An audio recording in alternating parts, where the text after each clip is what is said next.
Hello. We have hit the end of 2024. Can you believe it? I am bittersweet. It is bittersweet that this year is coming to an end. Hello, I am Jasmine. Welcome back to All Our Parts. Welcome to All Our Parts if you're new here. This is my first solo episode in a while, and my 2025 resolution that I will be doing many more solo episodes.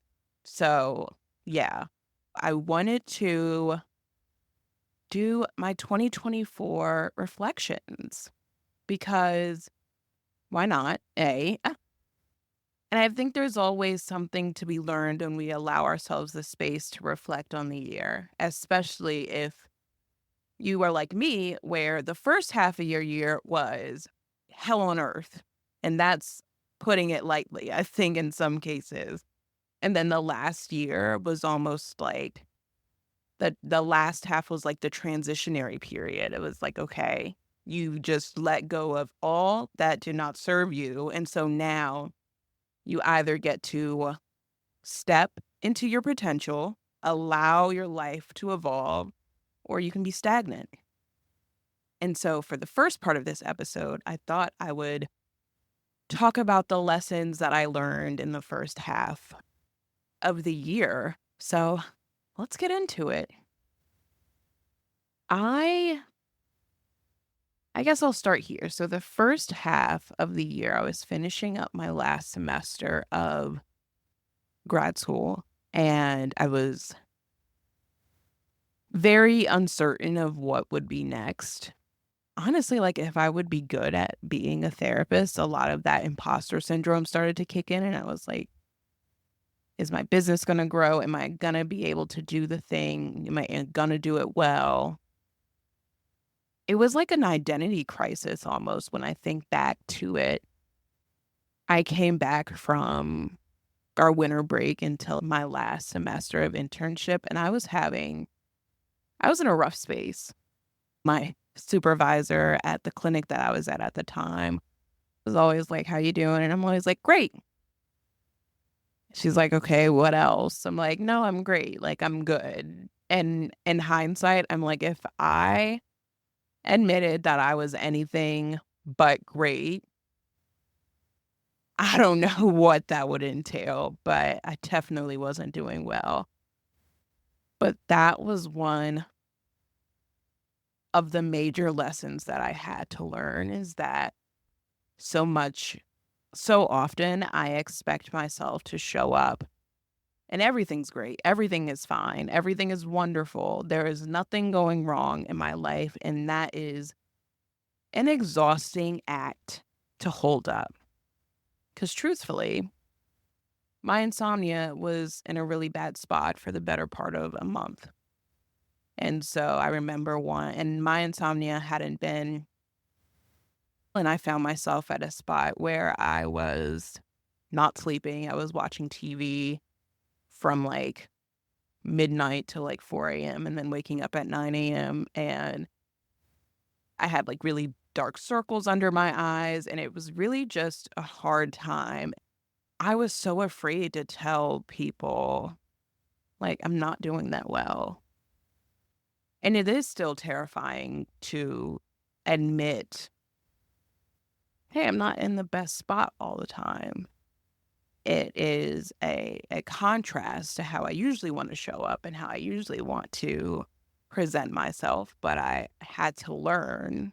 I realized that if I was going to sustain myself in work that I am showing up for people, I have to allow myself to be seen. I have to allow Jasmine without the mask, without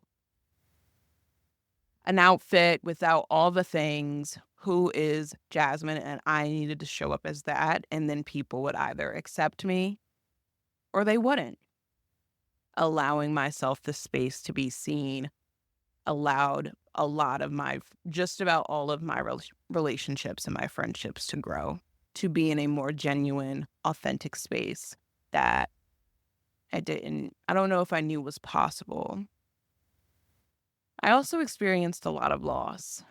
I think another really big lesson that I learned in the first half of 2024 is that the easy thing is not always the right thing. And what I mean by that, a lot of times we're going to have to go against people we feel like we respect, people we feel like we admire, people we want to protect.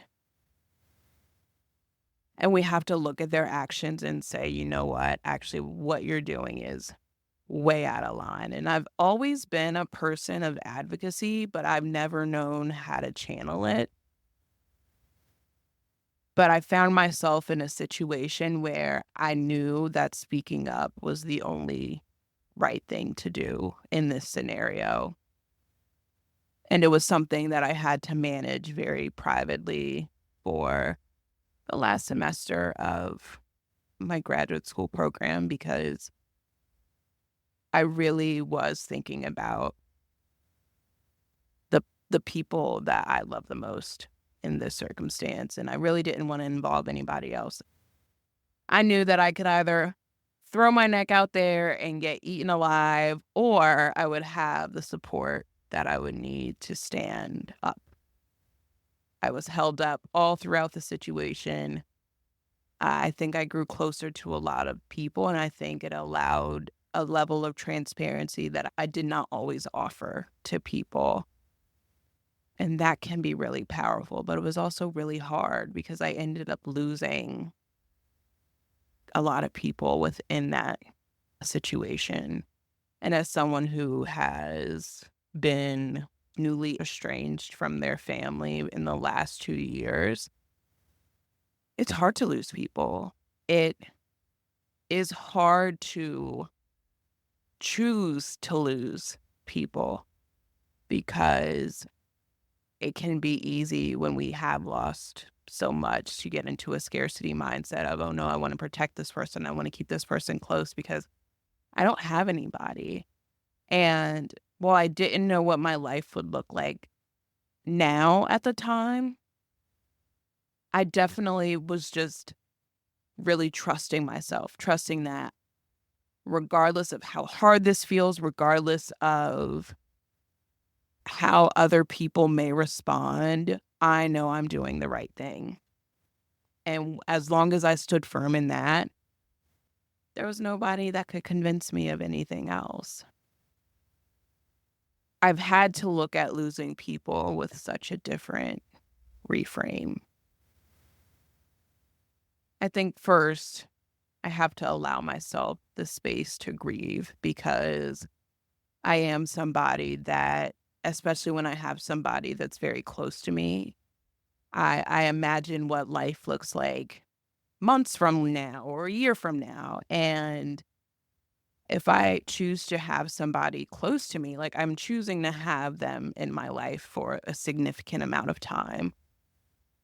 And so losing people for me is hard, especially as I'm creating chosen family, especially as I'm continuing to create depth and connection within my life.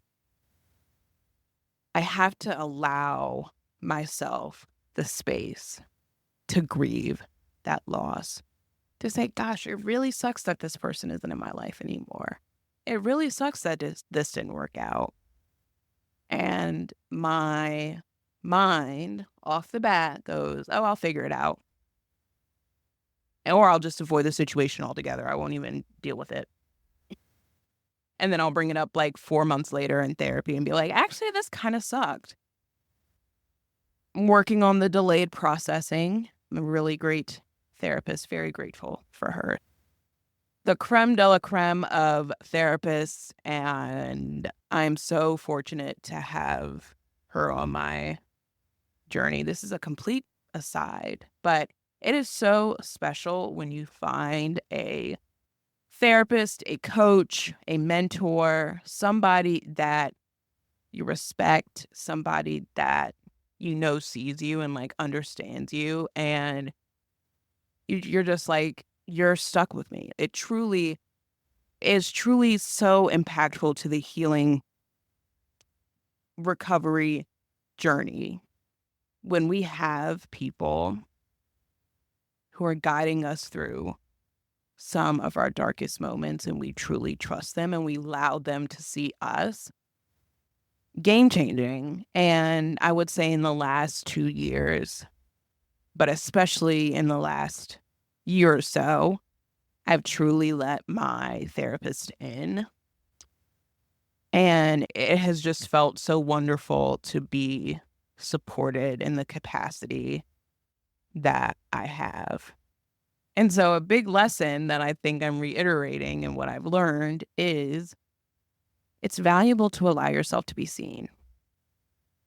It is valuable to allow you to show up, not the person that you think people want to see, not the person that you think will gauge a certain response.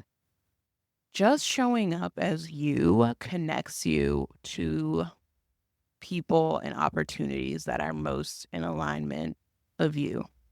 If you show up as someone else, you're going to attract opportunities that may be fitting for that person, but they're not going to be true for you, and therefore they won't be sustainable.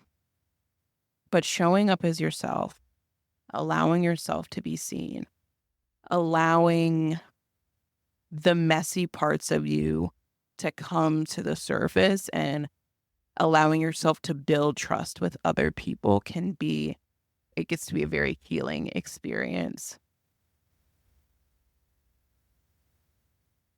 And with all of that happening in the first half of the year, it also really flipped a switch for me that shit will always happen, but I cannot stop going after my dreams. I can't stop creating the life that I want just because shit hit the fan. Hopefully one day shit won't hit the fan, or shit will always hit the fan. Either way, that's not going to stop me. And I think when I realized I was letting so much of life impact the moves that I made, I was like, this cannot have that much power over me. You cannot have that much power over me.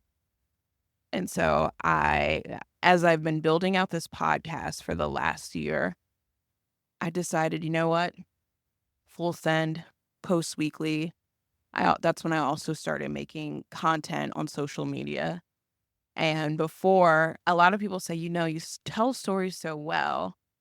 Before I even started posting content of me speaking, I would go to the park, I would go sit on a bench, and I would just record myself sitting in my trunk talking. I didn't post them, I didn't share them. I would show them to my supervisor at the clinic. She called them trunk talks. And I would play them. And I think that was just helping me get comfortable with talking to somebody, talking to the camera on the phone. And so I did that for a good few months before I really started posting myself on social media. And yeah, the rest is history. I have been, and I'm so happy to be in this space in the sense that I'm just so proud of my own journey. I have gotten more consistent, and I think if you were to ask me 2 years ago if I considered myself a consistent person, I would say yes. But I am a consistent person. I am someone that follows through, and I realize I owe it to myself. I realize there's so many moments that I abandoned myself, that I really let myself down. And learning how to channel that self-compassion, accepting that I did the best that I could with what I knew at the time, when I allowed all those things to be true, when I stopped letting perfection paralyze me. This was actually a quote that Lauren was put this on your vision board. She made a TikTok about it. She was like, "Do not let perfection stop you to the point of paralyzing you." That's like a paraphrase, but I did write it on my vision board. So shout out to you. Ah, when I just allowed myself to show up messy, show up fun, show up weird, show up as myself, I realized, okay, I cannot let myself down. I don't have to hide anymore. I did a lot of hiding as far as even coming out. Like I was very much in the closet for a long time, portraying my identity on social media publicly was very hard for me as someone that worked at a Christian camp for so long. I was so used to curating my social media. Like, if campers find me, if leadership finds me, and getting out of that headspace is harder than I expected it to. Well, I didn't realize how much it was influencing how I post or what I post or how I present myself. As I've continued to grow, not only in the content space, but also as a therapist, I realize if I am asking my clients to show up authentically in session, I've got to be fucking doing the work to show up authentically as well. So I think that's the first half of the year. A lot of it was a painful beginning, but I'm so happy to say that the end of the year has just spring rolled in ways that like have just been so fulfilling. Thank you so much for tuning in. I thank you all so much for the support. I would not be continuing to do this without you all's feedback, without your support. And it really has just motivated me to continue growing the show, growing how I show up and make content. And I am so, so excited for 2025. So we've got 2 more episodes after this one. The episode coming out the 14th is with my good friend Christina. We are going to be talking about levels to friendship and the value in connection. And then week after that will be my last episode for the year. Make sure you subscribe, leave a comment, and please, please, it would mean the world to me if you left a rating. Talk to you soon. Bye.